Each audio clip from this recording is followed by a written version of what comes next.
Good afternoon. This is All India Radio and I am Valsa Williams with the Midday News.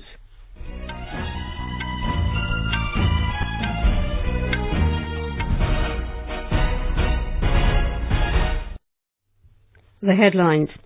Karnataka Assembly continues discussion on confidence motion beyond deadline fixed by the Governor. House adjourned till 3 p.m. Centre tells the Apex Court that India cannot be the refugee capital of the world, seeks extension of deadline for finalisation of the National Register of Citizens (NRC). Supreme Court asks special judge conducting trial of 1992 Babri Masjid demolition case to deliver verdict within 9 months. Enforcement Directorate arrests owner of IMA Jewels, Mohammed Mansoor Khan, in a money laundering case. In Afghanistan, 6 people killed and many injured in a powerful bomb explosion outside Kabul University. PV Sindhu to face Nozomi Okuhara of Japan in quarterfinals of Indonesia Open Badminton this evening. In the Karnataka Assembly, discussion on the vote of confidence is continuing beyond the deadline fixed by the Governor Vajubhai Wala. Meanwhile, Speaker K.R. Ramesh Kumar adjourned the House till 3 p.m. Voting is yet to take place. Earlier today, as soon as the House assembled, Speaker K.R. Ramesh Kumar asked the legislators to extend cooperation to run the House smoothly. He then asked the Chief Minister H.D. Kumaraswamy to initiate the discussion on the confidence motion on the second day today.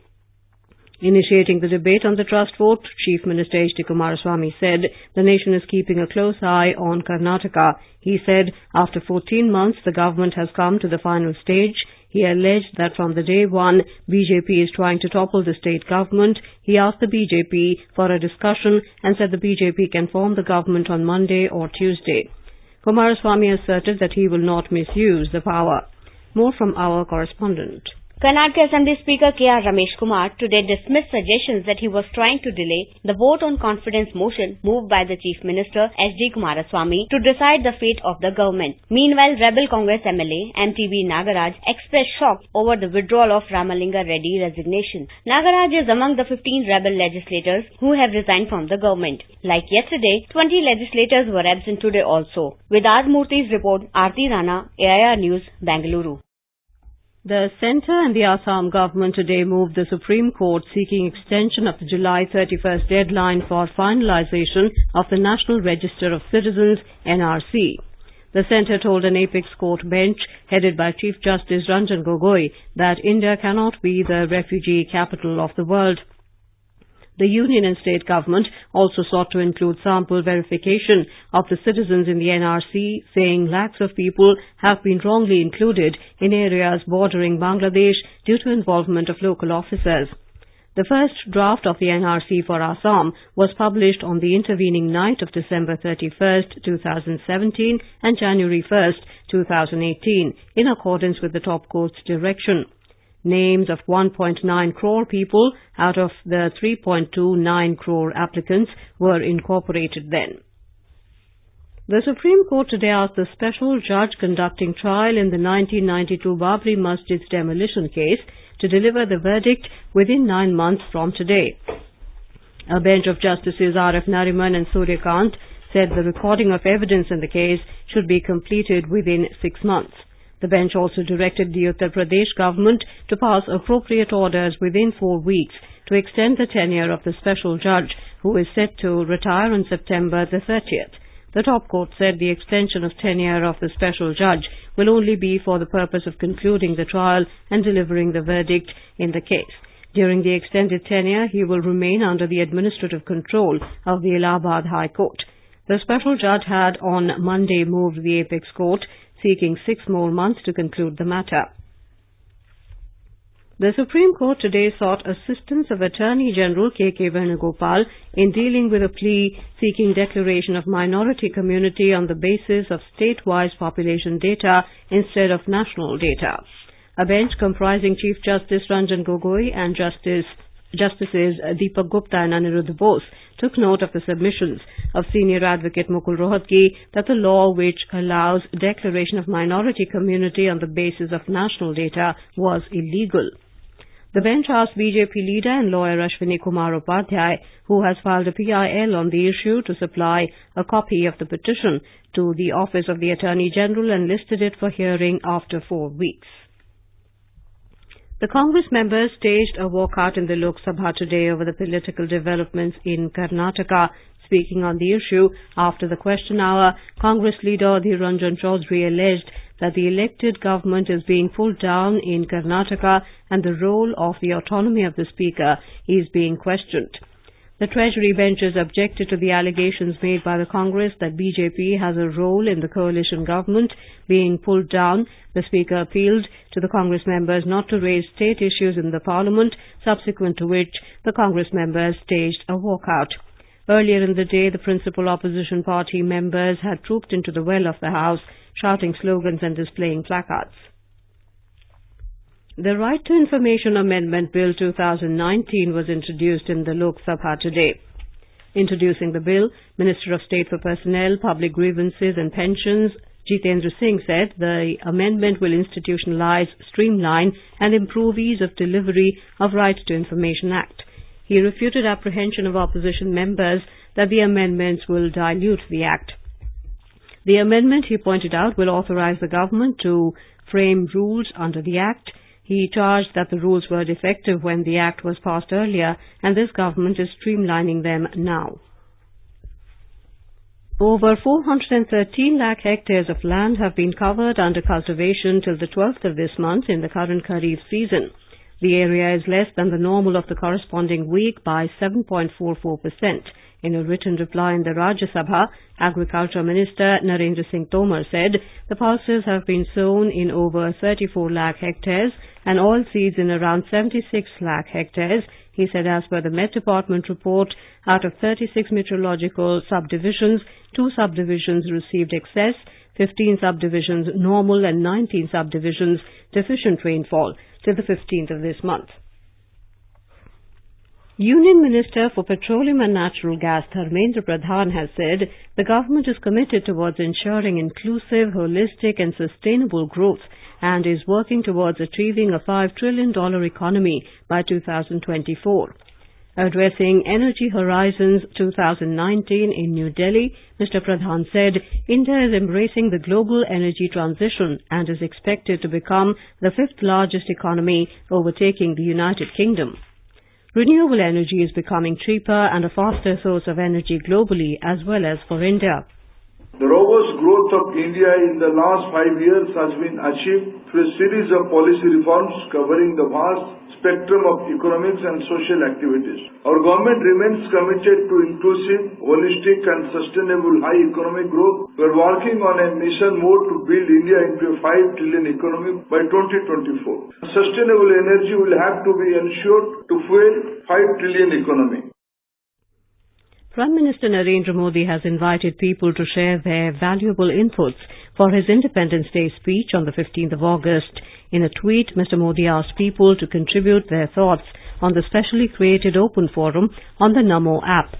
He said their words will be heard by 130 crore Indians from the ramparts of the Red Fort. This is an opportunity for the public to be part of the Independence Day celebration and contribute towards nation building. This is All India Radio giving you the news. For quick news updates, follow us on Twitter at AIR News Alerts. The Enforcement Directorate ED has arrested the owner of IMA Jewels, Mohammed Mansoor Khan, in New Delhi. Khan had fled to Dubai earlier and he was arrested on landing in Delhi. A lookout circular was issued against him by both SIT and ED. Earlier, the ED had filed a case of money laundering against IMA Jewels in an alleged Ponzi scam in Karnataka. As many as 26,000 complaints have been filed by investors with the police against the IMA Jewels store. Meanwhile, the Enforcement Directorate ED has attached assets worth 1 crore 43 lakh rupees of Sweka Powertech Engineering Private Limited in the Commonwealth Games scam. The attached assets consist of an industrial plot in Mewat, Haryana and a fixed deposit of 59 lakh rupees in the name of the company. Uttar Pradesh Chief Minister Yogi Adityanath has said that he has ordered suspension of 4 officials of Khorawal area of Sonbhadra district, where 10 people were killed in a clash on Wednesday. He said the main accused in this case, along with 25 other persons named in the FIR, have already been arrested by the police. In his statement in the Assembly today, the Chief Minister said that the foundation of this incident was laid in 1955 when the then Tehsildar did the unlawful act of registering the land of Gram Samaj in the name of Adarsh Cooperative Society.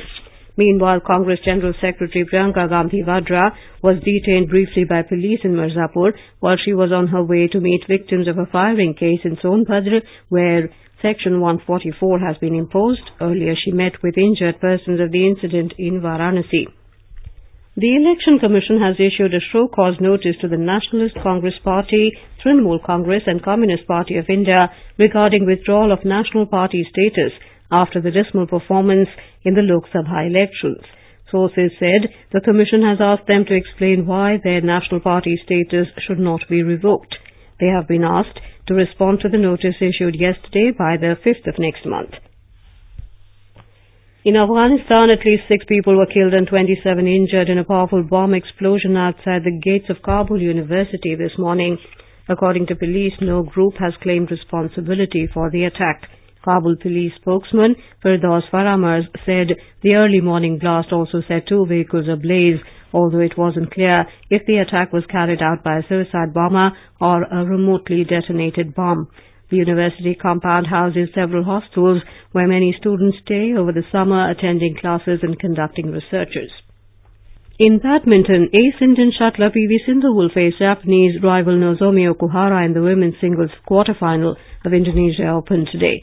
Sindhu defeated Denmark's Mia Blichfeldt in the pre-quarterfinal yesterday. 8th seed Kidambi Shrikant and men's doubles pair of Satvik Sairaj, Anki Reddy and Chirag Shetty were knocked out of the tournament.